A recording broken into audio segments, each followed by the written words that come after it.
Olá a todos, aqui Eduardo Meira online, batendo hoje um papo com o nosso querido Laudelino, viajante do tempo. Vamos continuar a nossa saga sobre José Bonifácio. Hoje é o segundo programa da série e nós vamos falar hoje mais sobre a infância de José Bonifácio. Não é isso, professor? Perfeito, é isso aí. Nós vamos falar hoje sobre como ele começou a estudar, porque é bastante interessante como que tudo começou, que entra um pouco num tema que é bastante debatido hoje. Mas a gente vai ver isso depois da vinheta. Depois da vinheta, sim, mas eu tenho um segredinho para contar antes da vinheta. Volta a vinheta, volta. Eu vou fazer edição, né? Coloca a vinheta e volta a vinheta. Olha só, eu fiquei sabendo que você, nessas suas viagens pro tempo, você foi um dos professores do Bonifácio, que dava aula no homeschooling pra ele. Não posso confirmar. Então tá. Então nós vamos descobrir isso logo após a vinheta.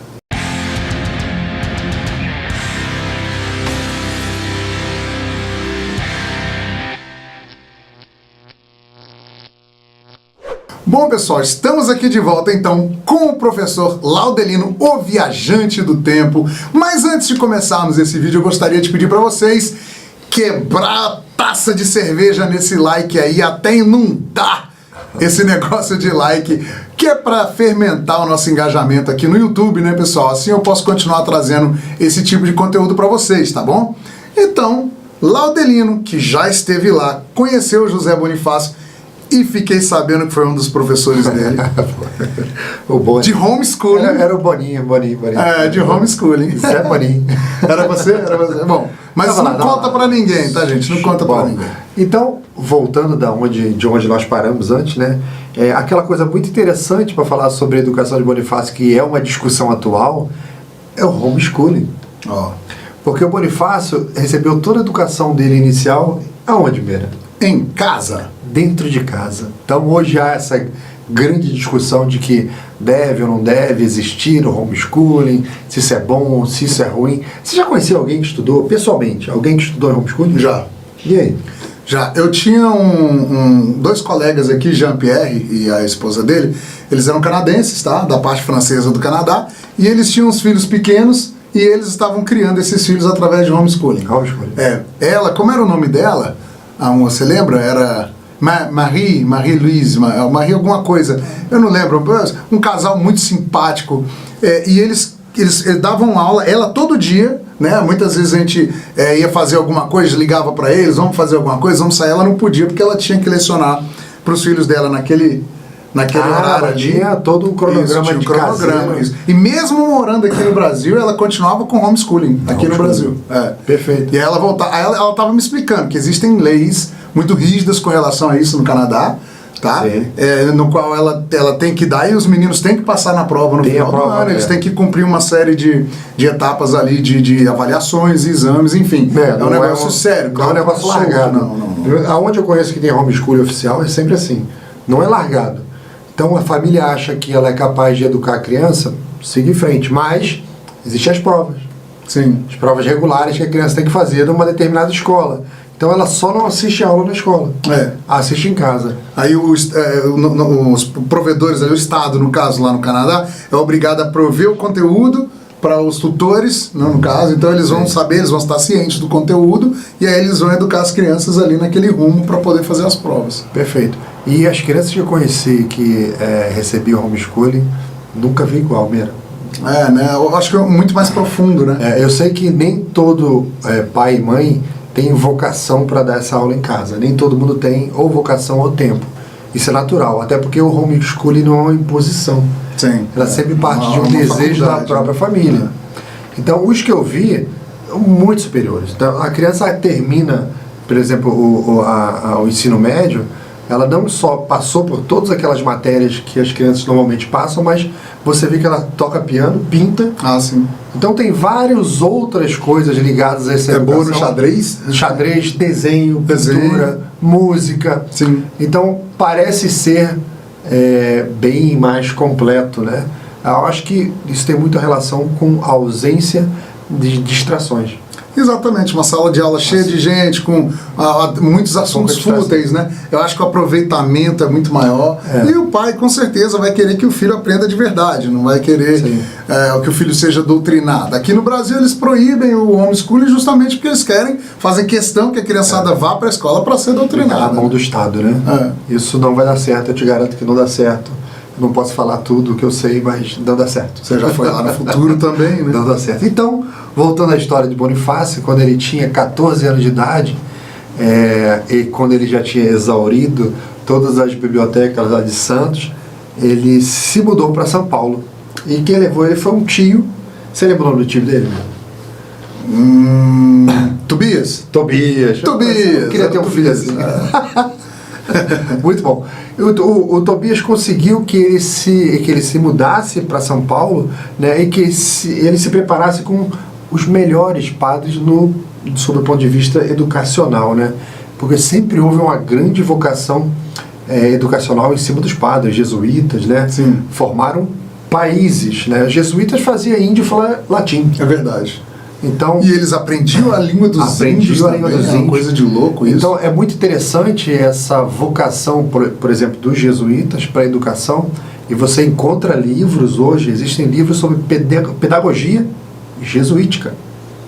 Como que eles ensinavam, como que eles estudavam, como que era a doutrina. Isso é bastante interessante de procurar, de pessoal que sempre pede dica de livro, né? É bastante interessante você ver, tem vários lançamentos hoje, porque está tendo um retorno do reconhecimento da qualidade da educação jesuítica. Né? Legal. Então você formou países, né? Você formou grandes vultos da história da humanidade com aquela educação.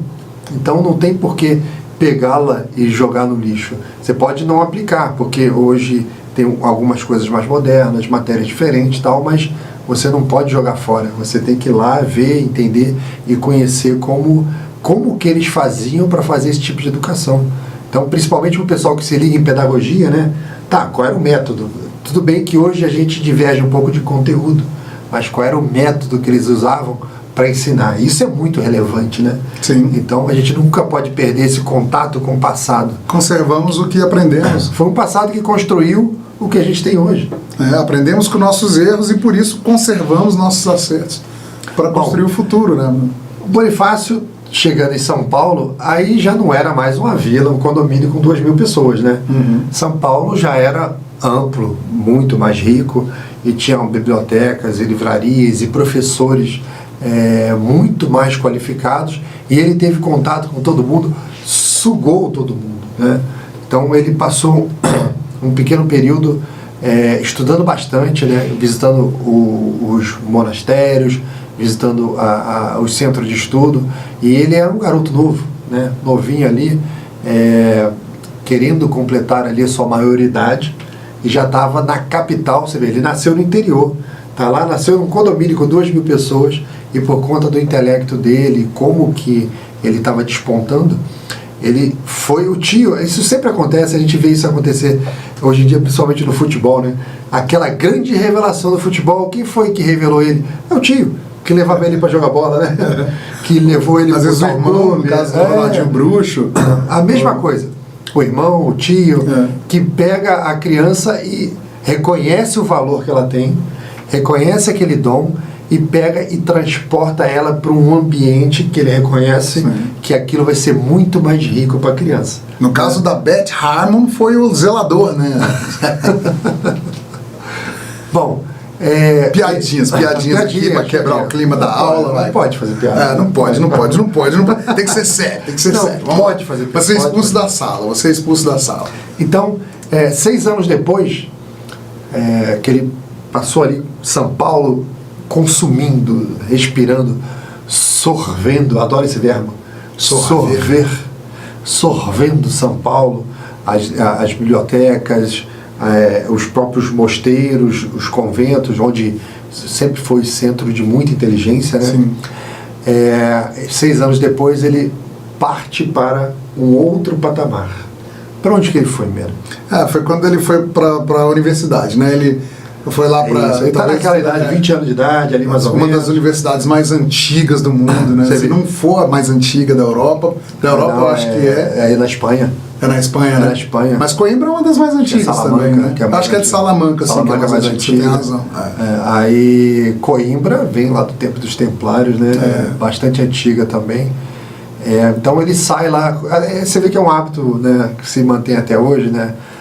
O jovem chega ali na fase de 19 anos de idade e tal, vai para onde? Vai para a faculdade. Vai para a faculdade. E o Bonifácio, seguindo a tradição da própria época, das elites e tal, ele vai para a faculdade buscando uma formação intelectual maior, porque aquilo abre caminhos na administração pública. Faz sentido. Né? Então existia esse... A gente vai comentar daqui a pouquinho. Que existe hoje também, né? Olha só, não mudou muita coisa. Então ele partiu para Coimbra para fazer qual curso, Beira? Você lembra? Cara, isso, assim você tá me apertando demais. Eu sei. Advogado. Eu sei que ele era filósofo. E eu sei que era advogado, bom, lá em Coimbra eu não sei qual das duas que ele fez. Ele também tinha algumas outras formações ali complementares e tal, mas em Coimbra foi direito, então? Eu fui estudar direito. Por quê? Porque o direito abria portas na administração pública, tanto do Brasil quanto de Portugal. Embora Portugal fosse muito mais difícil para um brasileiro, né? Daqui a pouco a gente vai falar sobre isso, mas... Bairrismo. Não, um pouco. Então, a pessoa se preparava no direito e aquilo era uma ruptura que vinha desde o tempo do absolutismo, tá? Que era, na época pré-absolutismo, você só alçava os grandes cargos da administração pública se você fosse um nobre, né? E houve essa ruptura de que, a partir de um determinado momento, para você alçar esses cargos, você tinha que ter não títulos, mas conhecimento. E quem dava esse conhecimento? Os centros de conhecimento, as universidades. Então, se você passasse bem por uma universidade, aquilo abria portas para você. Tá? Então, você tinha o próprio concurso público que já existia, mas existia também os convites, né? Então, um grande centro preparatório de cérebros da área do direito, os formandos dali poderiam receber convites para trabalhar em determinadas administrações locais, federais, municipais, como a gente tem hoje, né? Para dar como referência. Estágio. Você poderia ser consultado a fazer parte da administração. Isso não só fazia você entrar numa certa elite, mas te garantia altos salários. E claro que se você tem... Quem não quer alto salário mesmo? Fala sério, né, irmão? Quem não quer alto salário? E alguns determinados pontos da administração pública não é que te davam altos salários, você se tornava uma pessoa rica, de tão bem que aquilo pagava, também era muito cobiçado esses cargos. Então, continua assim. Os melhores que iam para lá, não tinha essa indicação política que a gente vê hoje, né? Sim. Em certos tribunais. Peixada, né? O QI. Em certos tribunais aí. Então é muito interessante você entender que houve realmente essa ruptura de modelo. Durante um longo período na história, a ocupação dos cargos públicos eram dados pelos nobres, eram usados pelos nobres. E o povão ficava de fora. Com esse advento da educação em universidades, depois do absolutismo, isso fica muito claro. O absolutismo é um negócio interessante, muita coisa mudou. A própria Revolução Francesa é uma continuação do absolutismo. Isso é um tema muito interessante que a gente pode comentar numa outra live separada, porque houve muitas rupturas e movimentos naquela época da parte educacional, né? Por exemplo, a educação era feita para que as pessoas trabalhassem no Estado. E houve, em Portugal, um momento de ruptura nesse modelo, foi inclusive com um desastre natural. Um desastre natural ajudou a mudar o modelo educacional em Portugal, que foi... O furacão de Lisboa e tal? Não, o grande terremoto de Lisboa. O terremoto, furacão. Terremoto, foi um terremoto, é verdade. Ele está em Miami. Clássico, não. Clássico terremoto de Lisboa. Terremoto de Lisboa, 1755, uma coisa assim. Houve um grande terremoto na cidade. Devastou. Na parte da manhã, né? E hoje em dia a gente tem o Dia das Mulheres, não tem, Mira? Sim, 8 de março. Esse terremoto é fácil você... Eu já olhei para ela ali, ela vai... É fácil a gente decorar essa data, porque você tem o Dia das Mulheres, você tem o Dia dos Homens. O Dia dos Homens é o Dia de Todos os Santos. Ah, faz todo sentido do mundo. A nossa produtora de a minha esposa tá ali olhando com cara de que vai ser o Dia dos Finados. O Dia dos Homens. Por isso que o Dia dos Finados é no dia seguinte. Se você continua com essa conversinha aí, o Dia dos Homens vai passar pro Dia dos Finados. O Dia dos Finados é o dia seguinte, né? Quando você proclama que o dia anterior é o Dia de Todos os Santos, tá morto. Né? Então, aconteceu no 1º de novembro, né? Um grande terremoto na cidade.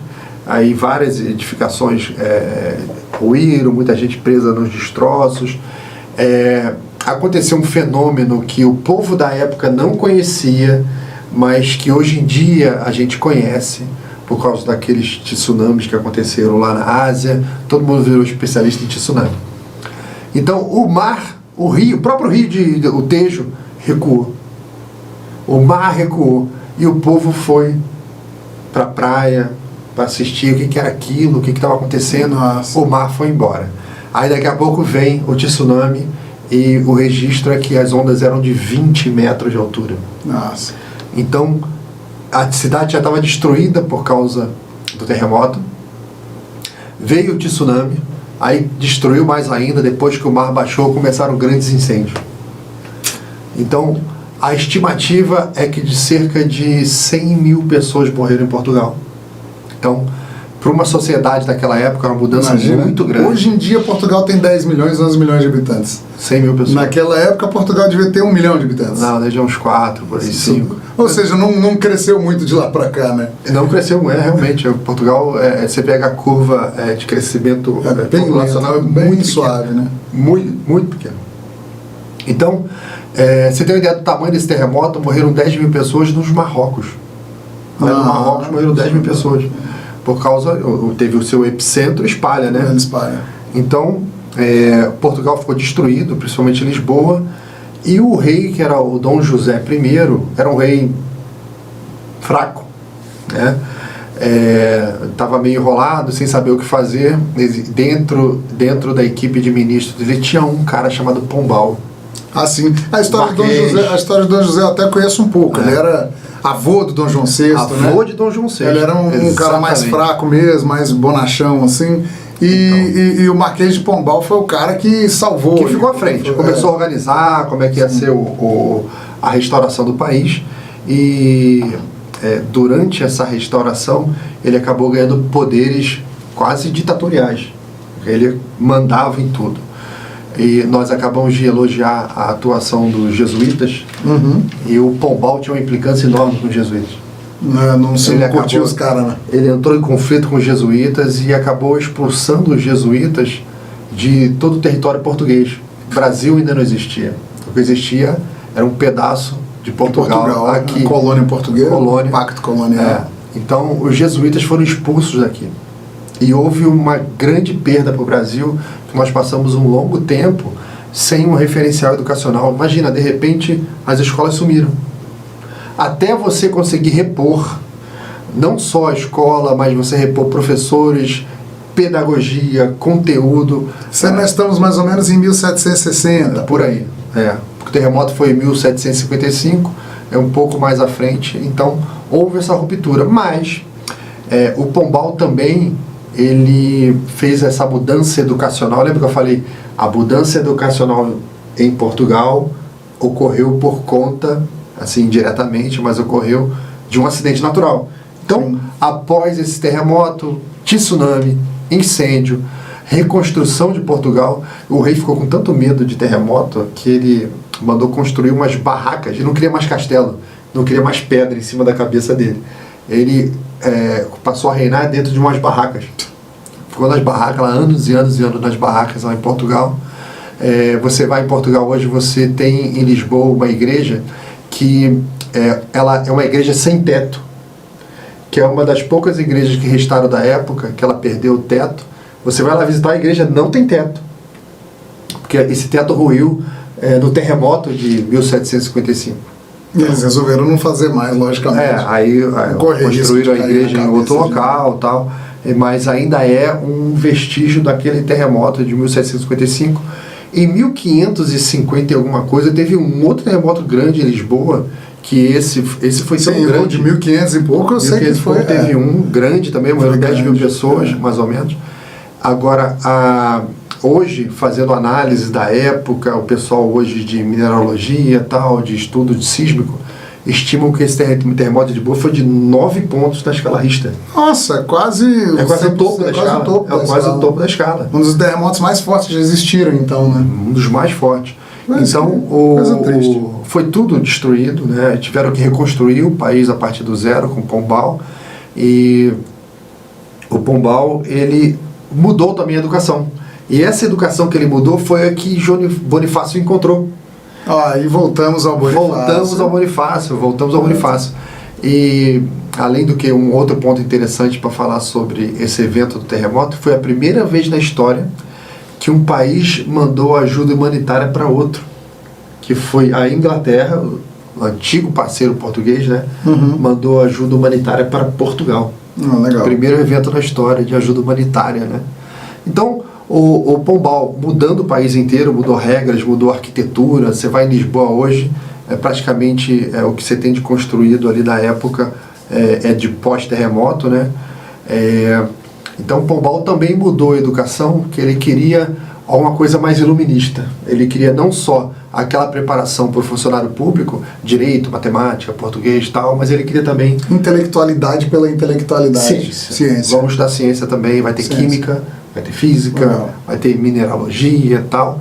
Então, o Bonifácio, quando estava lá estudando direito, acabou surgindo para ele algumas cadeiras para ele estudar de filosofia, física, e ele começou a ficar doido. Então foi dessa água que o Pombal bebeu.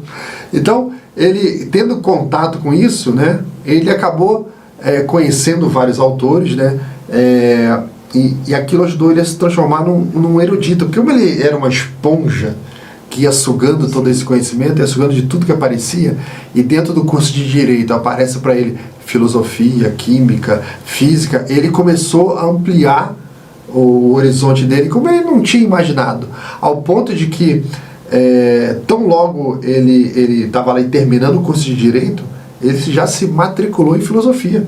O cara virou um verdadeiro polímata, né? Polímata. O cara de tudo sabia. Perfeito. O polímata é o cara que domina praticamente quase todas as áreas, né? Ele tem um grande conhecimento sobre o conhecimento do todo, né? E eu tenho inveja dos polímatas. Não, eu não tenho inveja nenhuma, porque eu tenho um aqui do meu lado, né, o Laudelino, viajante do tempo. Claro, é covardia, porque ele pode viajar no tempo. Então isso aí o diferencia um pouco mais. Mas entramos então nessa parte do Bonifácio aí, descobrimos de que água ele bebeu, de como ele aprendeu, de onde ele tirou sua intelectualidade. E aí no próximo programa nós vamos falar sobre de onde ele esse aprendizado dele, que eu sei que ele lia Montesquieu, lia Leibniz, lia Descartes, René Descartes, então ele era um cara muito intelectual mesmo, Luiz de Camões, né? Enfim, ele era um cara top. E no próximo episódio, a gente continua. Nós falaremos mais sobre a intelectualidade de José Bonifácio. Até o próximo episódio.